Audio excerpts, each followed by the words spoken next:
3. 앙토냉 질베르 세르티앙주. 인격적 자질.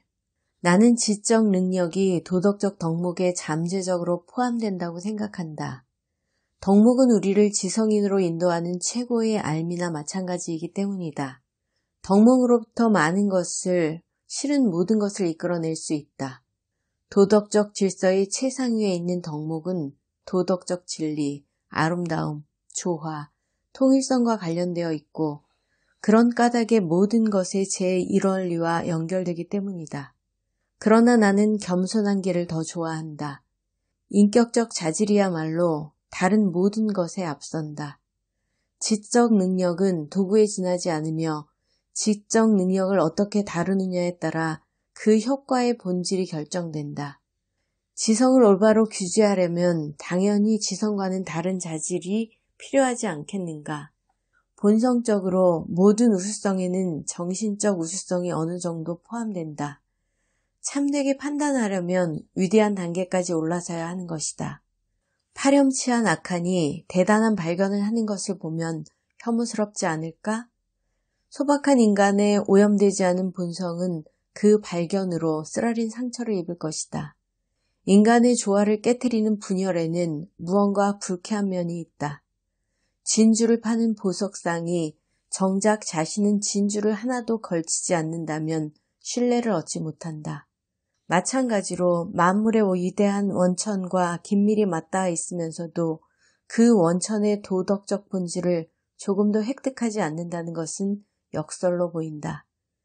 지성의 기능을 누리면서도 그 지성을 고립된 힘으로 이용한다면 위험한 놀이를 한다는 의심을 받을 것이다.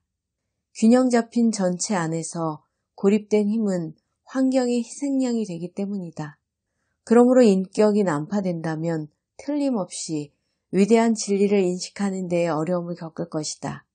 더 이상 통제받지 않고 더 이상 제자리를 찾지 못하는 정신은 위험한 비탈을 굴러 내려가기 시작할 것이다.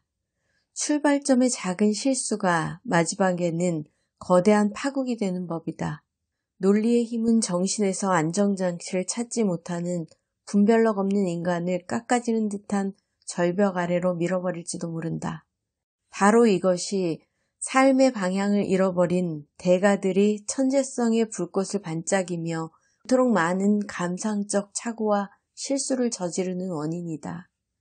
삶은 통일체이기 때문에 우리는 삶의 다른 기능들을 무시한 채 한 가지 기능에만 전념하거나 다른 기능들을 인식하지 못한 채 살아갈 수 없다. 이 삶의 통일성의 원천은 무엇인가? 바로 사랑이다. 사랑은 우리 안에 있는 모든 것의 시작이다. 상호 의존적인 암과 실천, 모두 이 사랑을 출발점으로 삼는다면 올바른 길에서 벗어나지 않을 수 있다. 진리는 진리를 사랑하는 사람들, 진리에 복종하는 사람들을 찾아가는데 덕이 없는 사람에게는 이런 사랑과 복종이 없다. 그런 까닭에 천재는 잠재적인 단점이 있더라도 이미 덕이 높은 사람이다. 참된 것과 선한 것은 같은 토양에서 자란다. 이 둘의 뿌리는 서로 통한다. 공통의 뿌리에서 동떨어져 그 토양과 덜 접촉하게 되면 참된 것이나 선한 것이 고통받는다. 영혼이 빈혈에 걸리거나 정신이 시드는 것이다.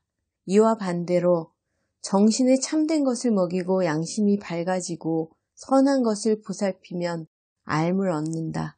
우리는 우리가 아는 진리를 실천함으로써 우리가 아직 모르는 진리를 얻을 수 있다. 우리는 신이 지켜보는 가운데 진리를 얻는다. 그렇게 진리를 얻는 것은 그 자체로 다른 보상을 가져온다. 모든 진리는 서로 연결되어 있으며 우리가 삶의 진리대로 살아감으로써 가장 결정적인 경의를 표할 때 지고한 빛과 그 빛에서 흘러나오는 모든 것에 가까이 다가갈 수 있기 때문이다. 작은 지류에서 승선했을지라도 강으로 더 멀리 바다로 나아가는 것이다. 대단히 중요한 이 교설을 좀 더 면밀히 살펴보자. 이 교설은 너무나 중요하기 때문에 단순히 상기하는 것만으로도 큰 도움이 된다. 덕이 영혼의 건강이 아니라면 무엇일까? 그리고 누가 건강이 시력에 영향을 미치지 않는다고 말할 수 있을까? 안과 의사에게 물어보라. 지적인 의사라면 수정체의 곡선을 측정하고 안경을 고르는 것, 혹은 단순히 연고와 약을 권하는 것으로 자신의 역할을 한정하지 않는다. 그는 당신의 치아, 섭생, 내부 장기 등 당신의 건강 일반을 궁금해한다. 그러니 어떤 장기에 관한 전문가가 당신의 도덕적 행위에 관해 묻더라도 놀라지 마라. 신의 눈은 전문가의 눈보다 훨씬 까다롭다. 우리가 지성만으로 사유한다고 믿는가? 플라톤은 우리가 우리의 모든 영혼을 다해서 사유한다고 단언했다. 머지않아 우리는 플라톤에서 더 나아가 우리의 모든 존재를 다해서 사유한다고 말할 것이다. 지성에는 생명의 원리가 가장 작은 세포의 화학적 조정에 이르기까지 우리 안에 모든 것이 포함된다. 망상, 환각, 무력증, 긴장 과다증, 그리고 갖가지 현실 부적응 증상 등 모든 종류의 정신질환은 정신만으로 사유하는 것이 아니라 존재 전체로 사유한다는 것을 입증한다. 어떻게 악덕에 의해 피폐해지고 정념에 휘둘리고 난폭하고 떳떳지 못한 사랑에 빠져 타락한 그런 병든 영혼과 심장을 가지고 올바로 사유할 수 있겠는가? 그라트리 신부는 시력은 좋지만 눈이 먼 영혼, 건전하고 똑똑하지만 어리석은 영혼이 있다고 말했다. 또 아키나스는 도덕적 덕목을 행하는 것, 정념을 억제하는 덕목을 행하는 것은 앓음을 얻는 데에 아주 중요하다고 말한다. 정말로 그렇다. 곰곰이 생각해보라. 공부에 쓰는 그 모든 노력은 특히 무엇에 달려 있는가? 먼저 집중력을 들 수 있다. 집중력은 탐구 영역의 경계를 설정하고 우리가 가진 모든 힘을 그 영역에 쏟도록 이끈다. 그리고 판단력을 들 수 있다. 판단력은 탐구의 열매를 수확한다. 그런데 정념과 악덕은 집중력을 떨어뜨리고 흩뜨려서 정도에서 벗어나게 하고 동시에 간접적인 방식으로 판단력도 해친다. 아리스토텔레스와 이후의 많은 이들이 그러한 흐트러짐을 면밀히 검토했다. 현대 심리학자들은 모두 여기에 동의한다. 이것은 일말의 의심도 없이 명백한 사실이다. 감정의 심리학은 실천을 지배할 뿐 아니라 그보다 더 크게 사유를 지배한다. 지성은 우리의 정념이 내리는 명령과 우리의 도덕적 습관에 의존한다. 정념을 가라앉히는 것은 곧 우리 안에서 보편적인 것에 대한 감각을 깨우는 것이다. 우리 자신을 바로잡는 것은 곧 참된 것에 대한 감각을 이끌어내는 것이다. 이 분석을 더 밀고 나아가자. 앓음의 적으로는 무엇이 있는가? 말할 것도 없이 지성의 부족이야말로 앓음의 적이다. 그러므로 악덕과 미덕, 그리고 앓음을 추구할 때 악덕과 미덕이 행하는 역할을 논할 경우 우리는 지성 외의 다른 면에서는 모두 같은 사람들을 가정한다. 그러나 어리석음을 논외로 하면 당신이 두려워하는 앓음의 적은 무엇인가? 가장 뛰어난 재능의 무덤인 게으름은 어떤가? 신체를 무기력하게 만들고 상상력을 안개로 뒤덮고 지성을 무디게 하고 기억력을 떨어뜨리는 유격은 어떤가? 때로는 눈앞을 환하게 비추고 때로는 어둠을 내려서 우리가 고집하는 방향으로 나아가도록 떠밀고 그럼으로써 보편적인 감각에서 벗어나게 하는 자만은 또 어떤가? 자신의 빛이 아닌 다른 빛은 고집스레 인정하지 않는 시기심은 어떤가? 비판을 쫓아버려 거대한 오류를 초래하는 짜증은 어떤가? 이런 장애물들이 없다면 공부하는 사람은 정도의 차이는 있겠지만 자신이 가진 자원과 환경에 어울리는 높이까지 올라갈 것이다. 그는 자신의 재능과 운명의 높이에 도달할 것이다. 우리는 방금 말한 결점들이 다른 결점들을 줄줄이 수반한다는 것에 주의해야 한다. 그 결점들은 상호작용하며 여기저기로 가지를 튄다. 수원에서 흘러나온 물줄기들이 서로 교차하듯이 그 결점들은 선한 것에 대한 사랑이나 선한 것에 대한 경멸과 교차한다. 사유가 순수하려면 영혼이 순수해야 한다. 이것이 보편적이고 부정할 수 없는 진리다. 삶의 초심자는 이것을 마음속 깊이 새겨두어야 한다. 더 높은 곳으로 올라가자. 가장 확실한 형 이상학에 따르면 세상의 장점에서는 참된 것과 선한 것이 단순히 연결되어 있기만 한 것이 아니라 서로 일치한다.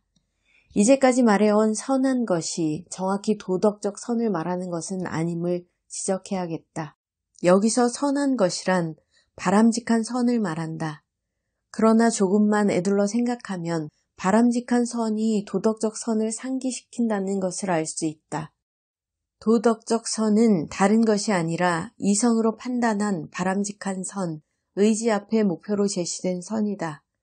목표들은 서로 연결되어 있다. 목표들은 모두 하나의 궁극적 목적에 의존한다. 참된 것과 연합하는 것, 참된 것과 하나인 것도 이 궁극적 목적이다. 이 명제들을 결부해 생각하면 도덕적 선이 모든 면에서 참된 것과 동일하지는 않을지라도 의지가 겨냥하는 목표들을 통해 참된 것에 의존한다는 것을 발견할 것이다. 그러므로 도덕적 선과 바람직한 선 사이에는 어느 정도 헐겁거나 긴밀한, 그러나 깨트릴 수 없는 결속이 존재한다. 우리는 우리 안의 개별성을 통해 진리에 접근하는 것이 아니다. 우리는 보편적인 것에 참여함으로써 진리에 접근한다. 보편적인 것은 참된 것이자 선한 것이다. 우리가 이 보편적인 것을 선한 것과 똑같이 인정하고 섬기지 않으면 보편적인 것을 참된 것으로 찬미할 수 없다. 다시 말해, 우리는 참된 것과 친밀한 화합을 이룰 수 없고 참된 것의 자취를 발견할 수 없고 참된 것의 위대한 영향력에 굴복할 수도 없다. 큰 걸음으로 거대한 피라미드를 오르는 것은 참된 것을 향해 올라가는 것과 조금도 다르지 않다. 피라미드의 북쪽 모서리를 따라 올라간다고 할 때 남쪽 모서리에 점점 더 가까워지지 않으면서 정상에 오르는 방법이 있겠는가? 남쪽 모서리와 거리를 유지하려면 낮은 위치에 머물러 있을 수밖에 없다. 남쪽 모서리에서 멀어지려면 옆이나 아래로 가야 한다. 마찬가지로 참된 것은 선한 것과 결합하려는 자연스러운 성질이 있다. 참된 것은 정상적으로 향하는 힘을 포기해야만 선한 것에서 멀어질 수 있다. 아퀴나스는 제자에게 이렇게 말했다. 양심의 순수함을 간직하고 성인들과 선한 이들의 행위를 본받는 것을 게을리하지 말라. 형언할 수 없는 원칙에 민감하게 반응하는 영혼, 인간으로서의 본분을 다하는 충성스러운 기질을 가진 영혼은 자신을 활짝 열어 빛을 쉼없이 받아들이고 열정과 강직함을 키운다. 진리를 사랑하고 진리를 생명으로서 실감한 이에게 진리는 그 자체로 제1원리임을 드러낸다. 우리는 우리의 존재 근거인 신과 함께함으로써 진리에 동참한다. 특별한 재능이 없는 사람의 탁월한 직관과 꿰뚫어보는 식견은 도덕적 진전의 성과이며 자아와 일상의 평범한 것들의 초연한 결과다. 또한 겸손함과 간소함의 결과이자 감각과 상상력을 규율한 결과이며 위대한 목표를 열정적으로 추구한 결과이다. 보석이 광채를 뽐내듯이 우리가 자신의 솜씨를 입증하고 능력을 드러내는 이유가 이제 분명해졌을 것이다. 우리는 빛의 중심과 교감하길 바란다. 우리는 그 중심과 교감하면서 빛의 중심에 접근한다. 우리는 그 중심을 숭상하고 그 중심의 영광으로 흘러넘치기 위해 그것과 상충하는 것을 포기한다. 이 모든 것은 위대한 사유는 심장에서 나온다라는 유명한 말과 비슷한 의미가 아닐까? 3.